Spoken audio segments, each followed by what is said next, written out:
I'm gonna be up front with you, sis. You're gonna be slipping outside on the dirt.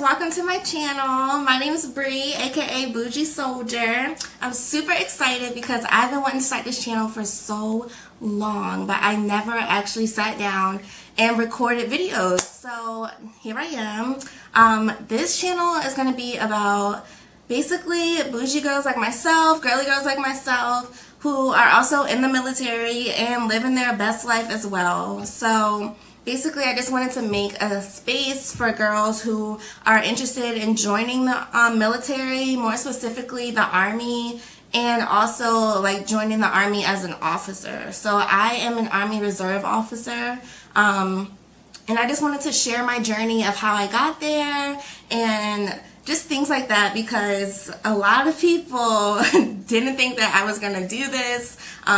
Obviously because of my appearance, I'm super girly, I'm super bougie, like I don't do bugs, I don't do dirt, none of that, but somehow I made it through. And I just want to share my experience with other girls out there who are like contemplating if they want to join or who are in it but they're struggling. I just want to give words of encouragement and just let people know what to expect, because when I first joined, there weren't many videos out about the officer route of the Army. So with that being said, if I can do it, I know other people can do it too. So I'm here to encourage you and let you know that you can do it. So if you are interested in more videos like this, like, comment, subscribe, and let's get into the video. Okay, so you want to join the military. Let me be more specific. You want to join the Army. I know this is like, when I first joined, it wasn't like I was like, oh, like I've always wanted to do this or anything like that. I would think about it maybe from time to time, like, you know, maybe like if my parents like were pissing me off or something, I'd be like, oh, I'm just gonna join the military and just get away, and that way I have my own money, blah blah blah. But like I never like actually did it. So I joined the Army through ROTC. So I know a lot of people hear about ROTC because they get it confused with JROTC. So in high school you have JROTC, and then ROTC is when you are in college. So basically ROTC stands for Reserve Officer Training Corps. So it's a program that once you complete it, you are an officer in the Army. So you can either enlist into the Army or you can become an officer. So it's different routes to becoming an officer too. You don't have to just do ROTC. You can do officer candidate school as well, but I don't really know much about that, so I'm just going to talk about the ROTC side because that's what I did personally. So enlisting in the Army is going to be, you know, when you go talk to a recruiter, you take your ASVAB test, which is the test you take to determine what job you'll have once you get through basic training. They ship you off to basic training, and yeah, you're an enlisted soldier. So enlisted soldier ranks are like from private all the way up to sergeant major. And then an officer, those ranks they start at second lieutenant and then it goes all the way up to generals. So I decided to do the officer route because I was at my school one day and I went to Morgan State University. It's an HBCU in Baltimore. So I was at school and I got an email from like the ROTC department like talking about joining and like how you can be an officer and like scholarships and all this stuff. So I was like interested in it. So I went to the ROTC building and I went to talk to like I guess he's like a recruiter in the building, and he was like basically telling me, oh yeah, you can do it, like all you have to do is this, like basically being nonchalant about it, but you know that's how recruiters are, they just want you to join. So I like went there and I was talking to someone And basically, they were telling me how you can join ROTC once you graduate college. You will commission as a second lieutenant officer. I'm like, so I can just be an officer? Like, I don't have to go away to basic training or anything like that? And they're like, no, you have to go to a camp, but it's not like basic training. It's called advanced camp, and you just have to get through that. It's only a month long in the summer. You can take ROTC classes along with your regular classes for your major. Like, it's not going to be anything crazy. You're not going to be shipped off for 10 weeks for basic training. So everything is sounding so good. So I'm like doing a little bit more research about it. But like I said earlier, I could not find any like videos or vlogs about people's like day in the life of ROTC or like what to expect. It was just like enlisted, like them going to basic training, but I wasn't going to be doing that. So I'm like, okay, it can't be that bad. Like, I'm not going on to basic training, so let's just try it. So I signed up for ROTC. So ROTC is like, it's an actual class that you take along with your other classes in college. So it goes with like every major. You just sign up for your ROTC class along with the classes that you take for your major. And in the ROTC class, it's a lecture and then it's also a lab to it. So in the lecture part, it's just like any other college lecture, but you learn about, you know, like Army values and just basic Army stuff. And then the lab part is like a hands-on part. So in lab, you'll learn like how to wear the uniform and how to do drill and ceremony, which is like how you march, the different types of movement that you have to know. You learn about your weapon and all that stuff, like just hands-on stuff in lab. And then also you have to go to an FTX while you're in ROTC. So every semester you have an FTX. And FTX stands for field training exercises. So you have to like go to the field overnight for like 3 days, maybe like a weekend, a long weekend. And mind you, when I first joined, they didn't tell me about the FTXs, because I promise you, if they told me about the FTXs, no, I'm sorry, I can't do this. So it's kind of a good thing that they didn't tell me, because I definitely wouldn't be here right now if they did. But I'm going to be upfront with you, sis. You're going to be slipping outside on the dirt. But I'm going to get into that later. So that's basically the main components of joining ROTC. So also when you join, you can also get a scholarship. So like if you join ROTC out of high school, you can get a 4-year scholarship. You can also get a 4-year scholarship if you just like join as a freshman, but you have to compete for these scholarships. So it goes off of like your GPA and your physical fitness score. And also, you know, it depends on how long your scholarship is, depending if you join as like a freshman or a sophomore.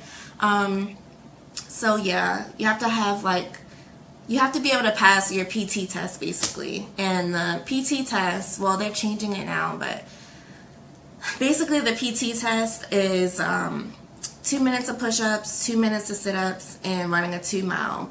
But you have to do it in like a certain amount of time. You have to do a certain amount of reps in those 2 minutes and run them 2 mile in a certain time in order to pass.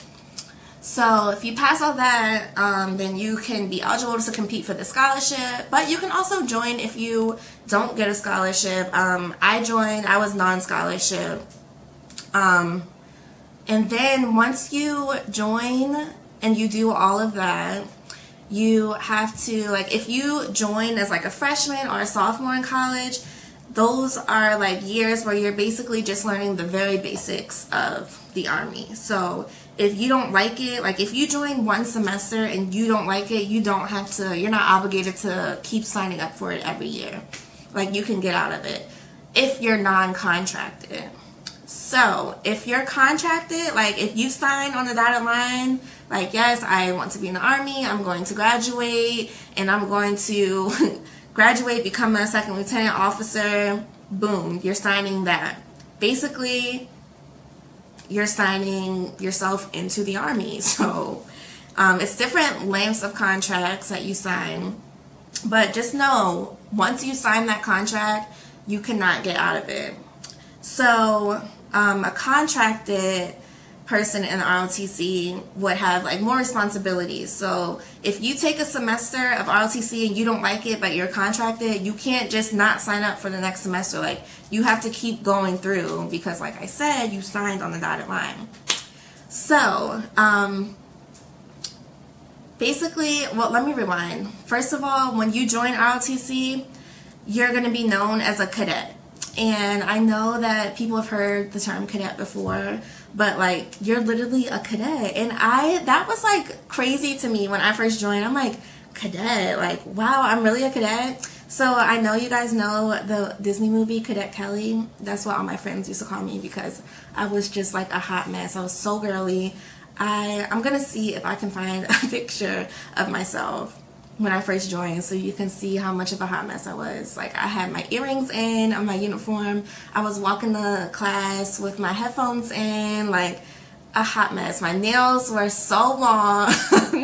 I'm gonna see if I can find that and insert it. But you know, it's just funny looking back because, like I said, I was a hot mess and now I'm like an officer. But so all my friends used to call me Cadet Kelly because I was just like this little bougie little girl in ROTC with my fatigues on. And yeah, I was just trying to be so cute in the uniform, not realizing like, girl, this is serious. Like, you're really in the Army. You're about to be in the Army. Like, you got to get it together. So once you join, like I said, you're going to be a cadet. And you're going to be in different classes. So it's going to be like MS1, MS2, MS3, MS4, and MS just stands for military science. So when you sign up on your schedule for ROTC, it's going to say military science 100, and that'll be like the freshman class. And then like military science 200 will be like the sophomore class. So it goes like that. So basically your MS3 year is going to be your most important year because once you're in MS3, you have to go to a summer camp called advanced camp. And in advanced camp, that's where you get your credit. You can't commission as an officer unless you pass advanced camp. And advanced camp is 4 weeks long. It's in Kentucky, Fort Knox, Kentucky. And you, like I said, you have to pass advanced camp to get credit to commission. That following year will be your senior year. You'll commission that year.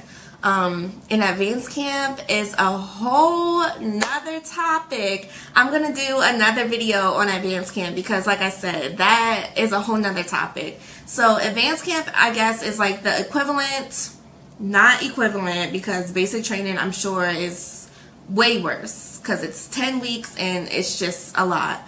But advanced camp is the equivalent of you not having to go to basic training, but going to advanced camp. There's also a basic camp that you can go to. It's optional. Usually you go to basic camp if you joined, like if you didn't join as a freshman. So I joined as a sophomore, my spring semester of, like, I guess my sophomore year I had joined. So I missed like the MS1 year and half of the MS2 year. So they sent me to basic camp to, I guess, fulfill that credit that I missed. And basic camp is basically teaching you the fundamentals of the Army. You have drill sergeants and all of that. It's 4 weeks long. It's also in Fort Knox, Kentucky. But it's not as hard as basic training. But for me, somebody who has no military experience, like my parents weren't military, nothing like that, like people up in your face yelling at you, actual drill sergeants yelling at you, being away from home in a military environment, it was a lot for me. But that is actually going to be a funny video because basic camp was a time.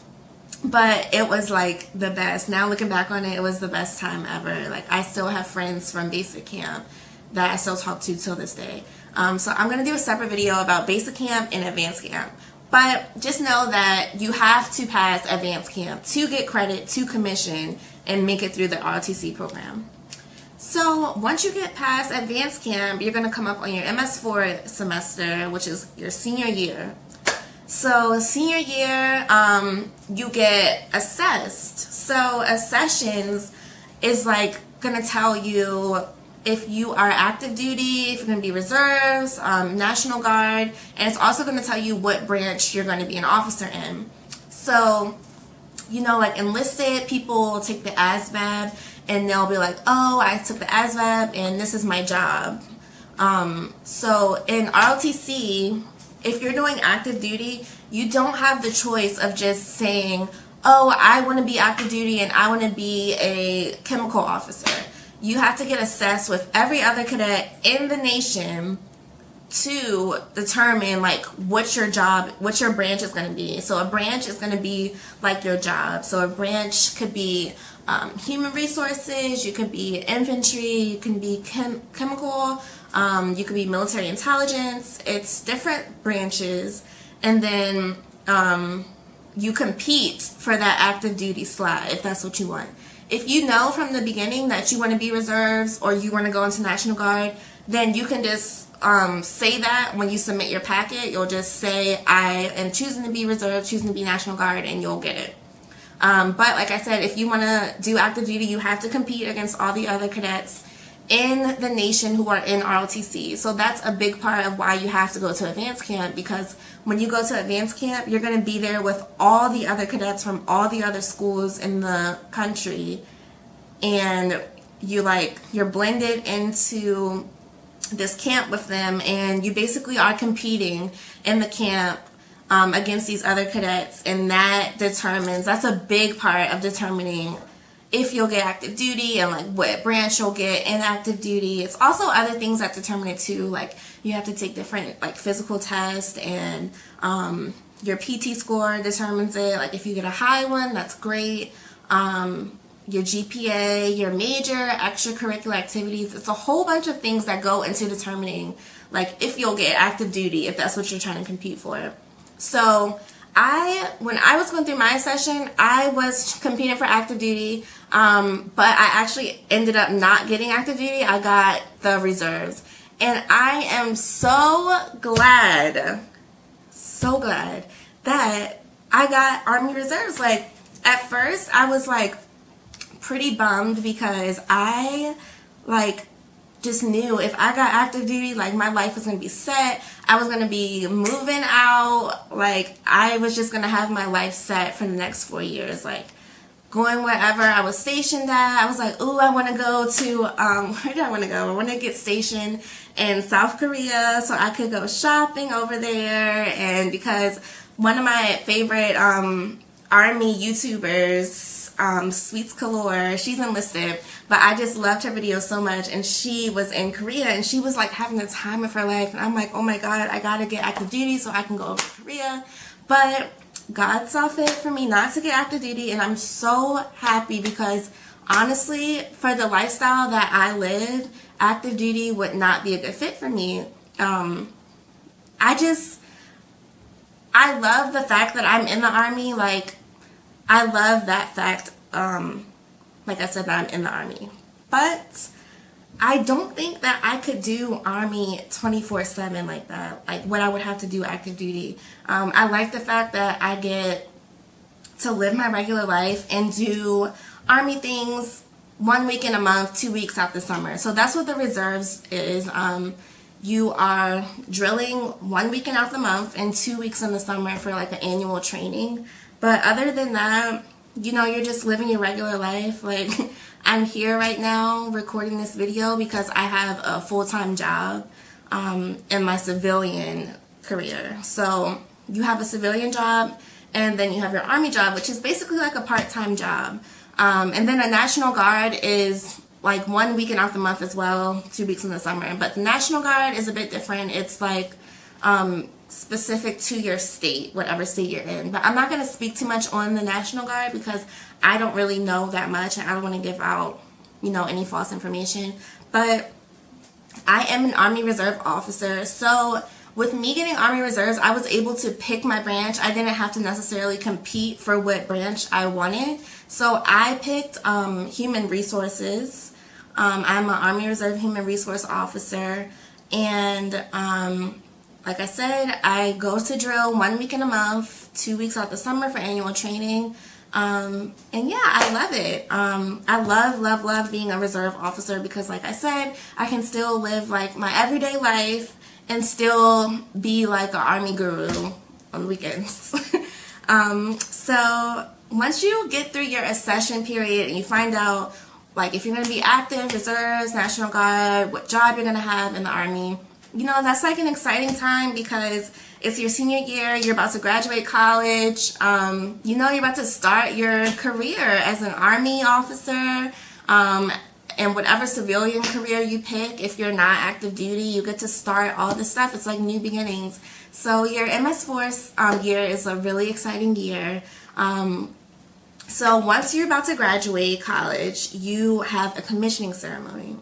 And this, I'm telling you, is going to be the greatest feeling of your life. So your commissioning ceremony is typically the day before your college graduation. My commissioning ceremony was, and basically at your commissioning ceremony, you're going to be all dressed up in your Army dress uniform, and you get your bars pinned on you. So Army officers, we wear our rank on our shoulders in the dress uniform. So you get your bars pinned on you, you read your officer oath. It's like such an amazing feeling. It's like after all these years, all the stuff you've been through, you finally made it. And you're an Army officer. You are officially a second lieutenant after you went through all of that. And like I said, the next day is your college graduation, so it's like a 2-for-1. You get to commission as an officer, and then the next day you're walking across the stage as a college graduate. And like I said, it's like one of the best feelings ever. I still love to reminisce about it because it was just such a major accomplishment. Like, I couldn't believe that I actually did it. I still can't believe it sometimes. But after you commission as an officer, then you have to go to a school called Rotc.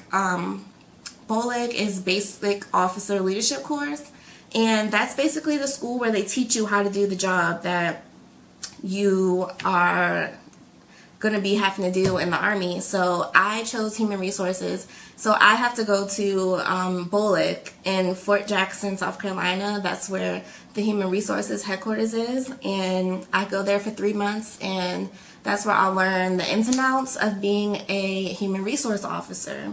I go to Rotc in August, and I get out in November. So I haven't gone yet.